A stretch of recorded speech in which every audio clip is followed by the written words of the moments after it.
The crack of the baseball hitting bone still echoes in my ears like it happened yesterday.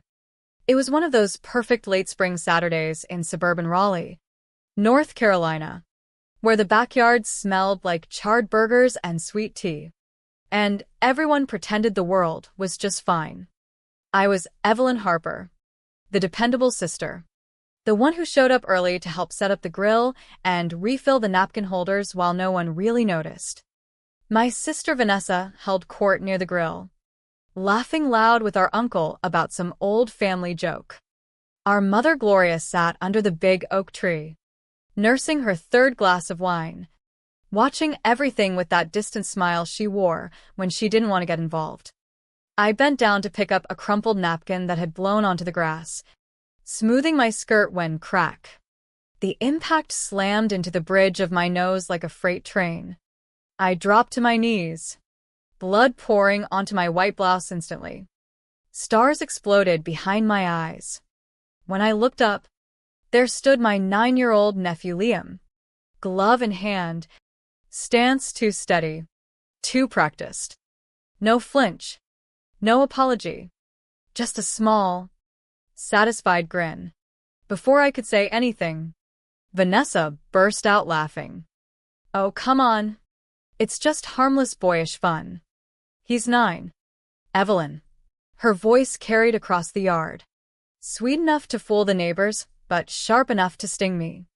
Gloria stood slowly, more annoyed than concerned, sighed heavily and muttered, "You always did make mountains out of molehills, even as a kid." I pressed the napkin to my face, blood soaking through fast. A neighbor leaned over the fence, eyes wide. "Is she okay?" Vanessa waved her off casually. "She's fine. Just tripped or something." "Clumsy today." Gloria grabbed a tissue from my own stack and dabbed at my chin like I was a messy toddler. "Boys will be boys," she said flatly. "Roughhousing is normal." My vision blurred from pain and shock. I staggered toward the house without a word. Inside the guest bathroom, I locked the door and stared at my reflection. The bruise was already blooming purple across my nose and cheek. My hands trembled, not just from the hit but from the double slap, the physical one, and the emotional dismissal that followed. The laughter outside continued uninterrupted, like I was just a minor interruption in their perfect afternoon. I sat on the edge of the tub, replaying it. Liam hadn't been playing catch nearby. He had wound up deliberately, aimed right at me while I was bent over, and smiled at the ring camera afterward. It wasn't an accident. It was targeted. Why? Because I was the safe target, the one who wouldn't fight back. Memories flooded in. When I was 12, Vanessa had smashed my science project model the night before the fair. Gloria called it an accident. At 17, she forgot to invite me to her graduation dinner. "Don't be dramatic," Gloria had said. That phrase became our family's weapon, labeled a hurt person as overly sensitive, and the problem disappears. That evening, I skipped dinner. I sat alone in the darkening guest room, holding the bloodied napkin, listening to their laughter drift through the window. A voicemail from Vanessa pinged my phone. "Hey, hope your face feels better soon. Don't blow this out of proportion." "Okay." I saved it instead of deleting. Something about that casual tone after violence made the wound deeper. Sunday morning, I stayed upstairs while they clinked coffee mugs downstairs. Gloria's TV hummed. No one checked on me. Then Facebook lit up with a group photo from the party, Liam front and center, grinning with his glove. Caption: "Boys will be boys." My nose throbbed. I started typing a comment. He aimed straight at me, then deleted it. In the family chat, cheery messages flew about the great time. I replied, "Liam hit me hard in the face. That wasn't fun." Silence for an hour. Then Gloria, "Let it go. Evelyn, he's just a kid." Vanessa, "You're always overthinking everything." Uncle added, "You've always been the emotional one." I left the chat. No one noticed. Later, a text from an acquaintance. Coming to Liam's birthday next weekend? I hadn't been told. When I called Gloria, her voice tightened. It's mostly for the kids. We didn't want to crowd the space. Translation: You're not welcome. The exclusion wasn't forgetfulness. It was deliberate. I hung up. Heart pounding. That afternoon, old photo albums came out. Page after page showed me holding cakes or gifts in the background while Vanessa commanded attention. The pattern was clear. I was reliable furniture. She was the star. I deleted our last family photo from my phone. By Monday, I returned to my office job with sunglasses on, hiding the bruise. Coworkers noticed but didn't pry. Emails felt safe, numbers I could control. But when I checked the family chat, it was gone. Blocked by both. My father texted back vaguely. I stay out of it. His neutrality always favored the louder voice. The real escalation came from social media. A coworker's daughter showed me Liam's TikTok, cartoon bonk sounds, him reenacting the throw, collapsing in laughter. Caption: Auntie has soft bones. 8,000 likes. Vanessa's laughing emojis in the comments. I recorded it as proof. Heart sinking. This wasn't mischief anymore. It was public humiliation, encouraged by family. Tuesday brought the mail that cracked everything open. Among bills was an envelope addressed to Liam at my house, Raleigh Academy, a prestigious magnet school. My address. My mailbox. I knew instantly it wasn't a mix-up. They had used my home without asking. I checked my ring footage. There was Vanessa's husband dropping Liam off multiple mornings, treating my driveway like theirs. Worse, the party day footage in slow motion showed Liam looking directly at the camera, smiling before the throw. Malice in a child's eyes. I drove straight to the school. Polite Southern charm got me the enrollment form. There was my name signed in Vanessa's handwriting, a poor forgery, but bold. They had stolen my identity for his advantage. Back home, the doctor's visit confirmed a nasal fracture healing, but vulnerable to rain jury. The kind physician slipped me a patient advocate card. Family situations like this. Sometimes you need protection, not war. I took it, staring at the business card on the drive home. Then, the university letter arrived.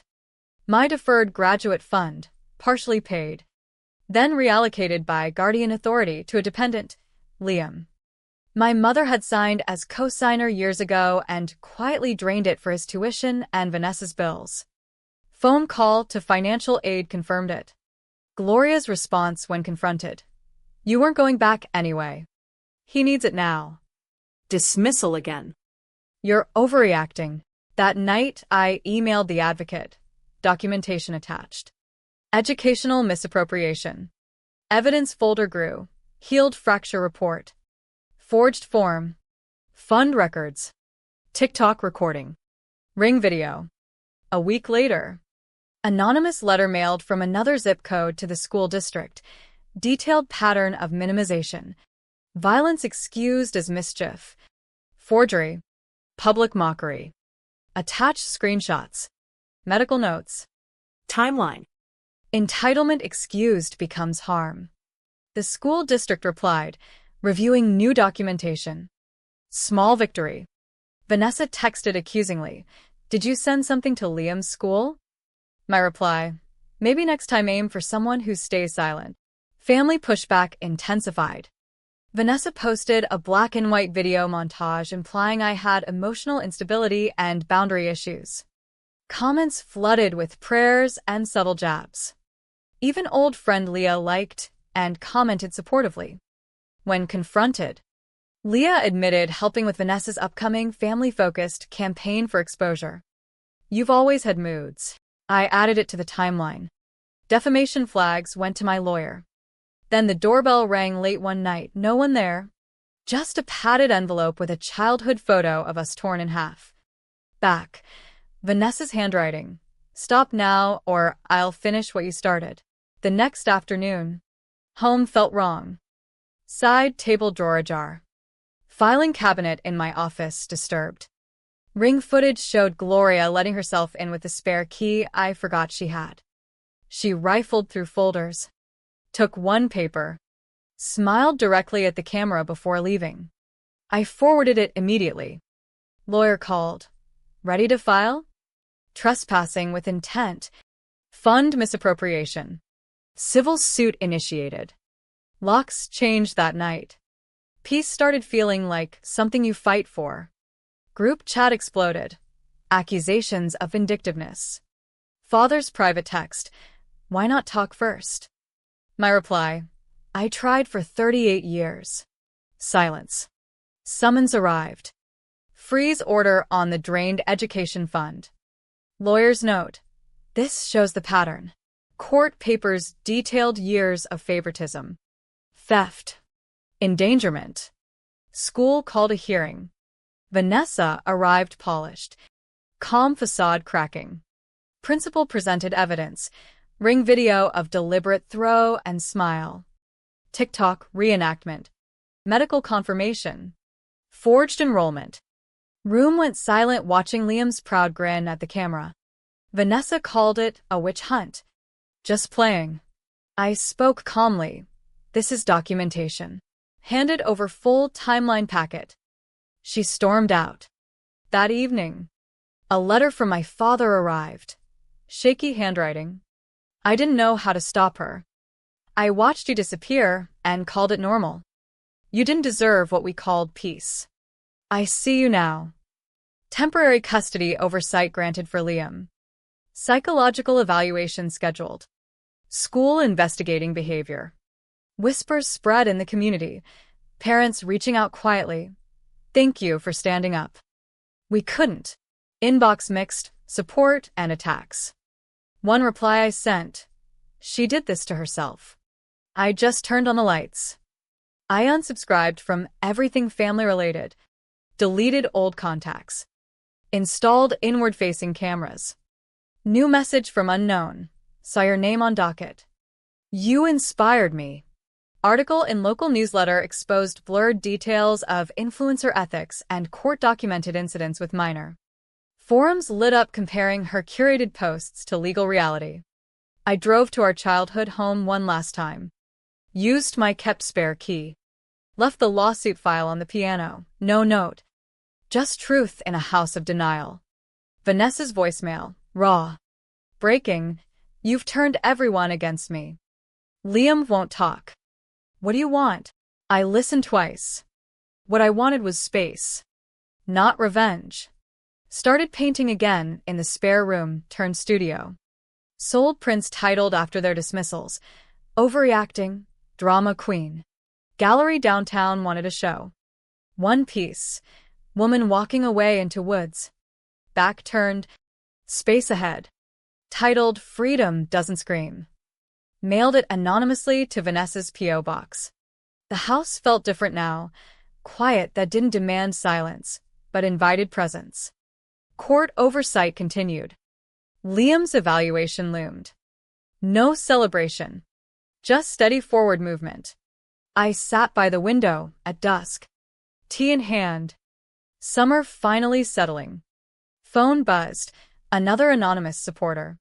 I whispered to the empty room. Maybe they finally heard. This wasn't about winning.